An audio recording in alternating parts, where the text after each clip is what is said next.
Hey everybody, RetroPie guy here. Today I'm going to do a full gameplay demo and review of the PowKiddy X18 handheld video game console. So first thing we're going to do is we're going to go through the layout on here and jump into some gameplay demos. I'm going to show you how emulation works on this particular device, and then I'm going to talk about what I liked and what I didn't like. So let's get started. Alright, so here we have our PowKiddy X18 handheld video game console. Looking around this real quick here, you can see that all of our ports are up here at the top. We have our power supply, our mini HDMI output, micro SD card slot, shoulder and trigger buttons here. So we have L1, L2, R1, and R2 here at the top of the handheld. Backside doesn't have much of anything, just model information here on that tag. Looking at the front, we have our speakers section here in the front. We have our 3.5mm headphone jack at the bottom right in the center. And we'll open this up, and it opens up on a hinge just like that at the laptop. And here in terms of the control panel, obviously we have the screen up here at the top, but we'll look at the control panel a little bit closer. We have our standard 4-button configuration, A, B, X, and Y. Left-hand side, we have our D-pad. We have dual analog sticks here. However, there is no button function on either analog stick, so you can't press either of these in. You'll notice there's no clicking sound. They're purely just for navigation.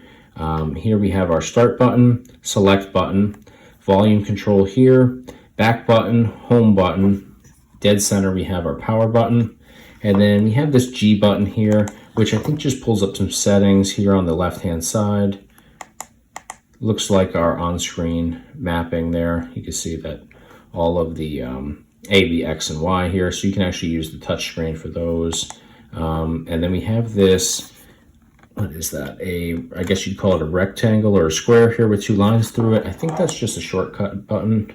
Yeah, that kind of pulls up all of our different apps, just like you would have on like an iPhone, so you can close those out that way.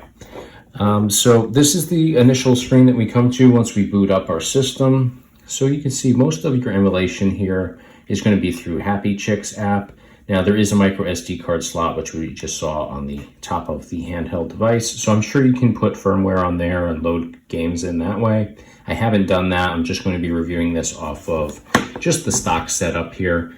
That would obviously require some additional firmware software to add onto the SD card and play around with that. I really don't know much about that yet.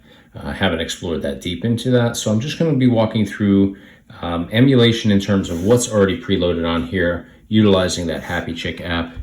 So HappyChick is actually a game emulation platform.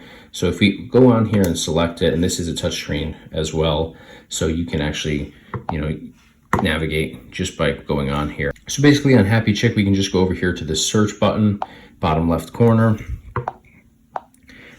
Actually, there's a search box up at the top, and we can type in games here. So if we just typed in Sonic, for example, and hit enter, you do need to have your Wi-Fi connection established on here. I should have mentioned that, but you can search that up at the top. Now, one thing about HappyChick is it can be a little shoddy sometimes, or you might have to hit buttons multiple times in order to really navigate to where you need to. So we typed in Sonic here, and we were able to navigate through pretty much all the different games that have Sonic in the title. So we have Sonic Advance, Sonic 3D Blast, Sonic Advance 2, Sonic the Hedgehog 3, just pretty much everything. It's just going to be kind of a wonky sort of layout. You do have to kind of go through these. So how you would do this is, you can see some of these are in Chinese or Japanese. I've gone and actually downloaded a few games already, but basically what you would do is, let's say let's find one that would be quick here. Just a second. Let's do a Game Boy Advance, because those usually load super quickly. Sonic Advance 2, I don't have it, so we can just hit the get button here and see what I mean. Sometimes it takes a couple times of hitting buttons for it to actually populate and navigate onto the screen. There we go. So you get this little prompt here that says, do you want to download it? Basically, we just hit the download button, and you'll see that we have a, oh, it's because I hit it so many times before, but it does seem to be downloading already. We'll just hit download again. So you'll see that we have our progress bar there, and that actually, since it's just a Game Boy Advance game, it's super quick. So it automatically loaded in there, so we can hit either the start button there, or if we hit the back button, I guess that's why you have it down here too. You can go down to this play option, and that's going to pull up all the games you've already downloaded on here. So in this case, Sonic Advance 2 is at the top. So we'll hit play, single player, and here it will load in. So this was probably not the greatest one. It looked like it was in Japanese or Chinese, but let's see if we can select English and have it actually work. There we go. So just like that, it pulls up the game right away, but you are relying entirely on the Happy Chick app in order to play all of your games. So you don't need established Wi-Fi connection once you've downloaded it. You only need it to do the initial download. So if I took this into the car now where I don't have a Wi-Fi connection, I would be able to play this game because it's already been downloaded onto this device. So since we're already here, we'll jump into this game here and see if we can just do a quick gameplay demo here. Not familiar with this game at all, but we'll give it a go. Alright, so jump is B. This actually looks pretty good for Game Boy Advance.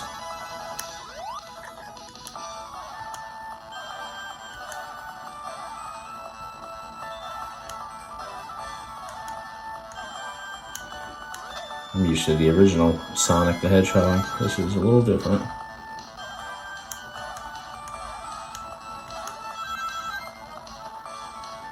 So you can see that it emulates pretty perfect, actually.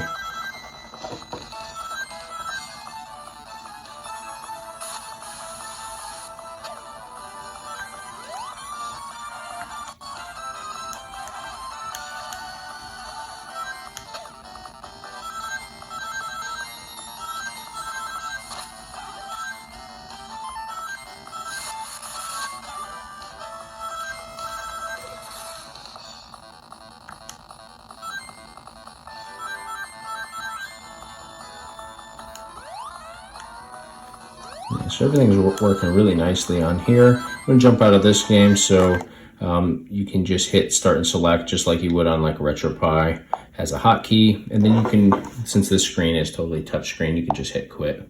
You can navigate with D-pad or analog sticks as well. So that's pretty much the layout on here. Since we're here, might as well jump into the additional gameplay demo. So I went and downloaded a couple different games on here from various collections. Since we already did Sonic, we'll skip this one. Mega Drive and Game Boy Advance are going to pretty much run pretty much exactly the same way. But I do want to jump into Tekken 3 because that's a PlayStation game, and it's usually pretty quick to get into this one, so we should be able to jump past everything with the start button.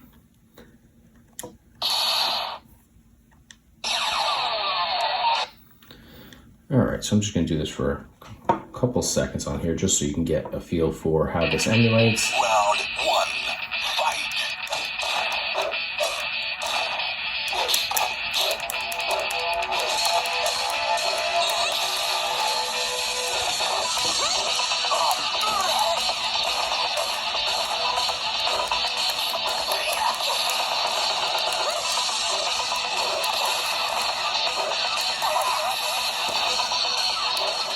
So it does run really well. I'm just pretty terrible at it with this character and getting used to this setup. Usually I'm not that bad at Tekken 3, but I gotta redeem myself a little bit here.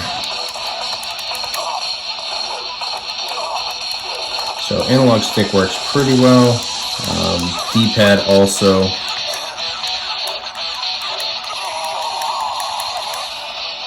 D-pad also works pretty well as well for navigating directions. So we'll jump out of this one.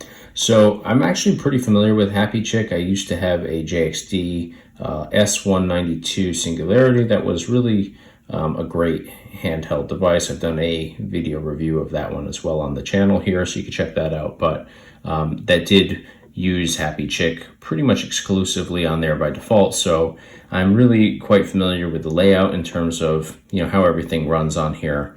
And no surprises on this PowKiddy X18. Everything runs exactly the same way that it did on the JXD.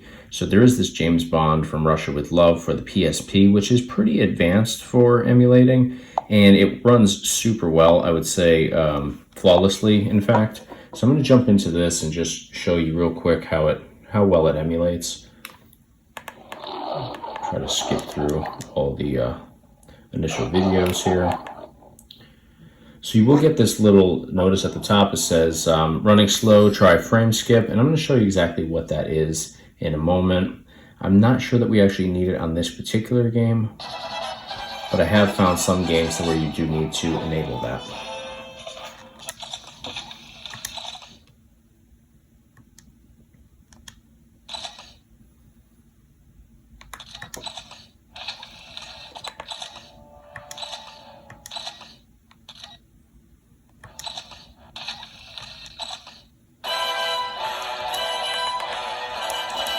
So if you haven't played this game and you have the opportunity to, I highly recommend it. It's a really great game, especially if you're into James Bond. And I personally am a huge Sean Connery fan. From Russia with Love was one of my favorite 007 movies, so definitely check this out. So you can see everything is running really well on here. I gotta remember what the controls are. So right trigger, left trigger aims, right trigger shoots. You can actually change the speed with the left trigger button or left shoulder button. And then you can aim to get that extra star there. So runs super well. You see there's no lags whatsoever.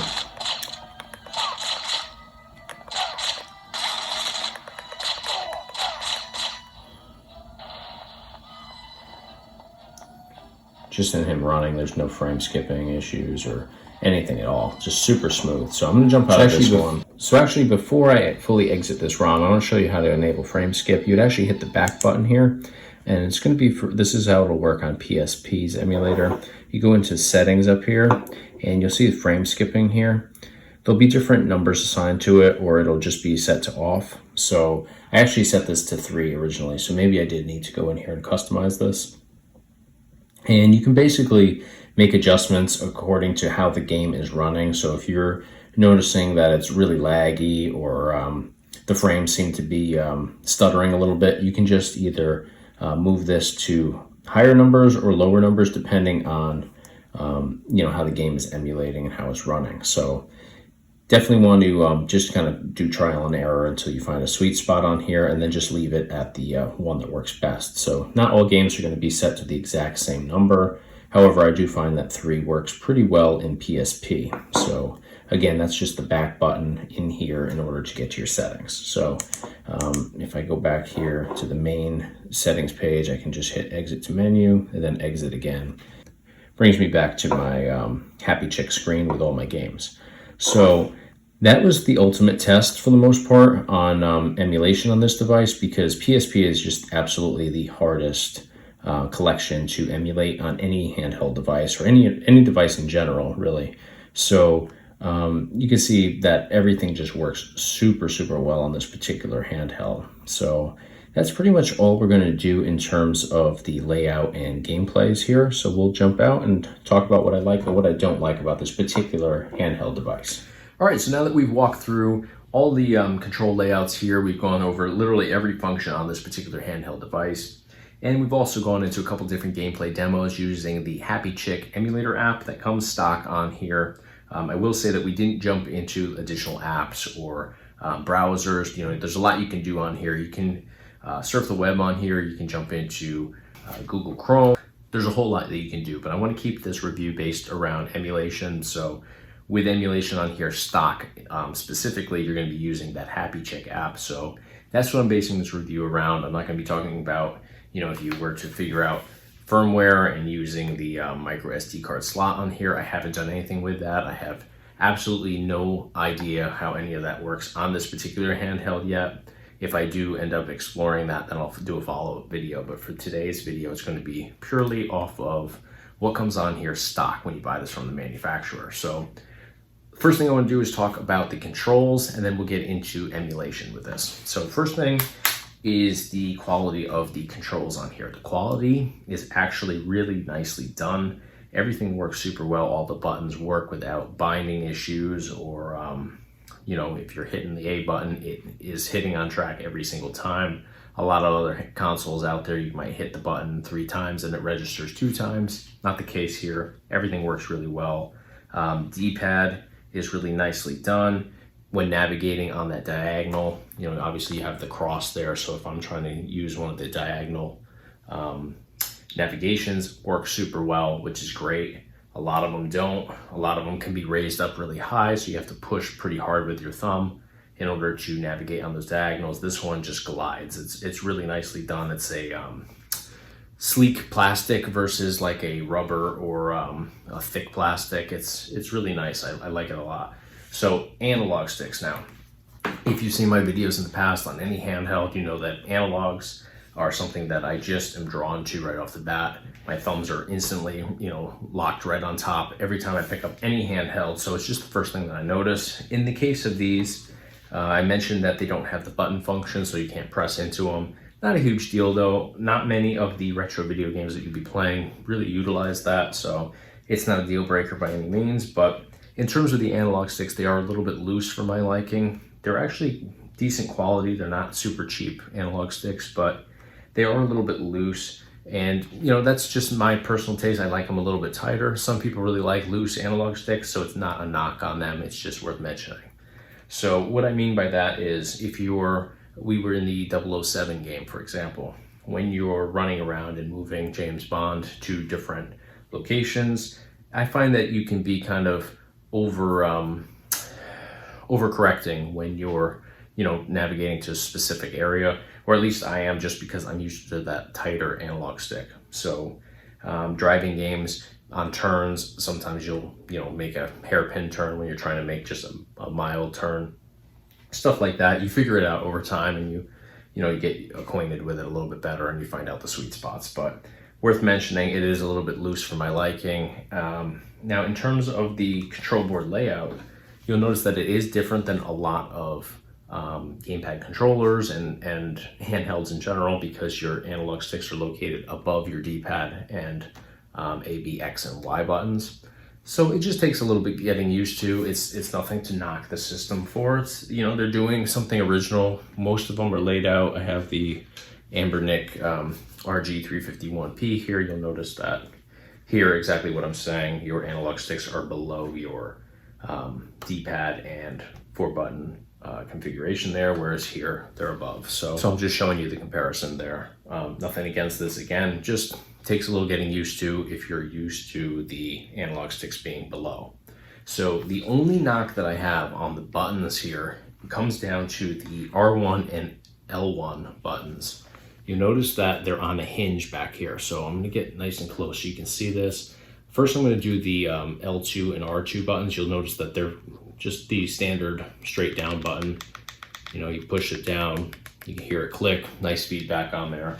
But now the L1 and R1 buttons, they're on a hinge. So as I push that down, you see that it moves like this. It goes on an angle, just like a door would open.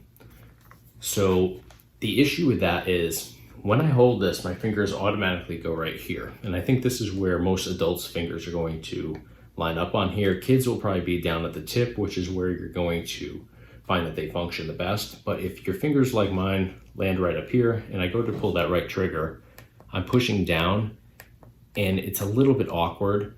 The best functionality on here is if you're at the tip, because you'll see that I can just maneuver it so much better there because you're at the end of that hinge. The closer you are to the hinge, it just doesn't move as well. It gets stuck. It's just an awkward thing. So what I find myself having to do is moving my fingers from where they naturally would sit to out here, which, you know, after a couple games, you'll start to, you know, get the feel for it, I suppose. But the other issue is if you have to jump to R2 or L2, you're that much further away now. Now you're at the end and you have to jump all the way over here.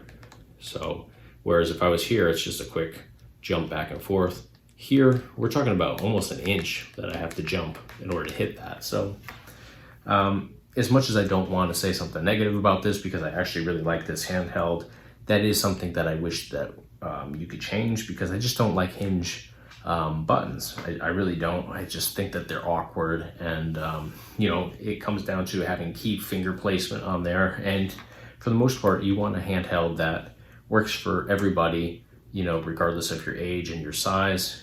You want to be able to have everybody using those buttons the same way. And with these, you definitely have to adjust your grip depending on the size of your fingers, size of your hand. For kids, I think that they'll probably, you know, be right around here. So for them, it's probably not a big deal. The other thing is you have to pull these buttons pretty firmly in order to engage that. You can see I'm definitely working pretty hard to pull those. They're not a quick tap like the L2 and R2 buttons are. So that's my only knock in terms of the button quality and, you know, functionality of them. I just don't like those hinges. So moving on to emulation on here. We did a couple of gameplay demos. We went into Sonic on Game Boy Advance, which is an easy one for emulation pretty much on any device. You know, Game Boy Advance, Game Boy Color, Super Nintendo, Genesis, all that stuff usually works pretty flawlessly on most handhelds and most emulators. So where you usually see the issues is after PlayStation, so N64, Dreamcast, and PSP are the more advanced collections for emulation. So that's why I jumped into that 007 game here for PSP, because that's a game that works really poorly on most systems, but you'll notice that in that game, it works flawlessly here. So you are using the Happy Chick app for that, as you know, but everything works really well. It emulates the game perfectly on the X18 device here. So I'm actually really impressed by what this system can handle in terms of game collections, because again, if it works on PSP that well, it will work on everything that came out prior to PSP. But we do have to remember that we will be going through that Happy Chick emulator app. So we're going to be relying on all of our ROMs coming from them. And I will say that with N64, which obviously everybody knows is one of the most popular game collections to emulate, their game ROMs for N64 are really hit or miss. Not all of them work super well. I went into a few of them on my own time, and what was it? Cruisin' USA and Cruisin' World were a couple of them that I tested out, and they actually worked really well on there. But there are some games for N64 that just don't run well at all. Some of the wrestling ones, I think some of the WCW ones, I just couldn't get to run at all on there. So with a system like this that can emulate super well, you do run into the issue of now you're using that Happy Chick app. So you're at the mercy of the app, you know, providing you with ROMs that work well. And in some cases, they just have ROMs that don't work well. You know, maybe the game doesn't work at all, or maybe it's just a shoddy ROM and, you know, is prone to lags and stutters on screen and screen tearing and all that. That's not the handheld's fault, that's the app's fault. So that's where you run into the issue of relying on an app for all your emulation. You can't control what that app has available to you. Whereas if you have a micro SD card or firmware for a system like this, you can control those ROMs, and if you have a bad ROM, you just take it off and don't use it. So that's where it gets a little bit dicey with using apps like Happy Chick, because you're just at their mercy. So, but my review's not on them, it's on this device, and this device emulates really nicely. So as long as you can get reliable ROMs from them, you're good to go on here. So I wasn't sure that I was going to like this handheld device, just looking at it, and PowKiddy is really hit or miss. I do like them as a company, and I think that they, for the most part, put out some good stuff, but they have put out some stinkers over the years, and, you know, I just have gotten used to having low expectations, and usually, you know, when I open up a box, I just assume the worst. This one did not let me down. I think it's got tremendous potential here. Emulation on here just rocks. So I have to say I would recommend this, but just make note that you are going to be using the Happy Chick emulator app for all of your games if you're using this as it comes with everything stock on here. So with that, you do have some potential issues, but for the most part, all the games that I tested, and you know, I tested a lot more than I did in this video here today. Everything runs super well, super smooth. So I have nothing but nice things to say about the PowKiddy X18 handheld video game console. So All that being said, that's going to do it for today. If you have any questions, feel free to reach out to me. I'm super easy to get a hold of here on YouTube. You can also contact me through the website as well. But if you haven't already subscribed, definitely subscribe. We do a whole bunch of stuff like this, product reviews, gameplay demos, tutorials, just a lot of great stuff based around retro gaming in general. If you enjoyed this video, hit the like button for me. And of course, check us out on our website, www.retropieguy.com. Thanks for watching.